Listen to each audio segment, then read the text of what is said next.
శ్రీ రాజ్ ఠాకూర్ గారు. ధన్యవాదాలు అధ్యక్ష. లాస్యానందిత మృతి పట్ల ముఖ్యమంత్రి గారు ప్రవేశపెట్టినటువంటి దాన్ని సమర్థిస్తూ చాలా బాధాకరం అధ్యక్ష. ఎందుకంటే నాకు లాస్యానందిత చాలా చిన్ననాటి నుంచి తెలుసు.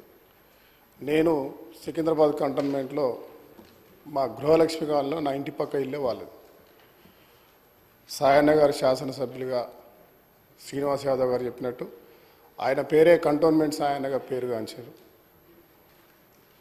ఒక దళిత నాయకుడుగా పేద ప్రజలకు తను ఉన్నన్ని రోజులు అనేక సమస్యలపై పోరాటం చేస్తూ సౌమ్యుడిగా మంచి పేరు తెచ్చుకున్నటువంటి ఒక గొప్ప నాయకుడు. మరి వారు తదనంతరం షుగర్తో బాధపడి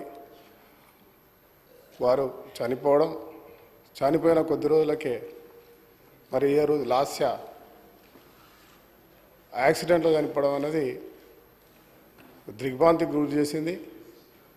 మా కుటుంబంలో అందరూ కూడా విషాదంగా దాన్ని ఒక భరించలేనటువంటి ఒక రోజు అది. ఎందుకంటే నిరంతరం వాళ్ళు ముగ్గురు అక్క చెల్లెలు వారు ఎప్పుడు కలిసినా కూడా నవ్వుతూ నవ్విస్తూ చాలా పాజిటివ్గా ఉన్నటువంటి వ్యక్తులు. విద్యార్థి దశ నుంచి తెలిసినటువంటి ఆ కుటుంబం మరి ఈరోజు ఒక యువ మహిళ శాసనసభ్యులుగా రావడం, దానికి ముందు వారి సొంత ప్రాంతమైన ముషిరాబాద్లో దోమలగూడలోని ఆ ప్రాంతంలో కార్పొరేటర్గా, అది అయిన తర్వాత వారి నాన్నగారు ప్రారంభించిన చిన్న పెట్రోల్ బంక్ ఇక్కడ షేక్పేట్లో ఉంటుంది.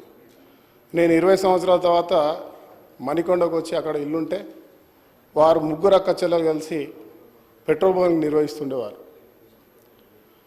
అక్కడ ఆ కార్యక్రమం చేస్తూ ఆ పని కాగానే ఎప్పుడు కూడా మా ఇంటికి వచ్చి మా పిల్లలతో ఫ్యామిలీతో గడిచినటువంటి ఆ ఒక బంధాన్ని గుర్తు చేసుకుంటే చాలా ఒక సొంత కుటుంబ సభ్యురాలు ఈరోజు మన మధ్య లేకపోయినటువంటి ఒక బాధ ఈరోజు చూస్తా ఉన్నాం. వారికి ఉన్నటువంటి మా కుటుంబానికి ఉన్న సంబంధం చిన్ననాటి నుంచి తెలిసి నాకు ఎప్పుడు వాళ్ళ నాన్న పోయిన తర్వాత ఆమె శాసనసభ్యురాలు అయిన తర్వాత మా ఇంటికి వచ్చి చెప్పినటువంటి ఒక సంఘటన గుర్తొస్తుంది. మా నాన్న చాలా చేశాడన్న, ఇన్ని సంవత్సరాలు శాసనసభ్యుడు చేసినారు, ఇంకా మా కుటుంబంలో ఎవరం కూడా ఆర్థికంగా సెటిల్ కాలేదు, మా భవిష్యత్తులో ఇంకా పూర్తి స్థాయిలో ఆధారం లేకుండా పోయింది, నేను మా నాన్నను మించిన నాయకురాలు కావాలి, మంచి పనులు చేయాలి, ఒక బలమైన ఒక మంచి అవకాశం వచ్చింది, దీన్ని నిర్మించుకోవాలని చెప్పి అనేక సార్లు చెప్పినటువంటి సంఘటన. మరి ఈరోజు ఆమె ఇక్కడ లేకపోవడం చాలా బాధాకరం.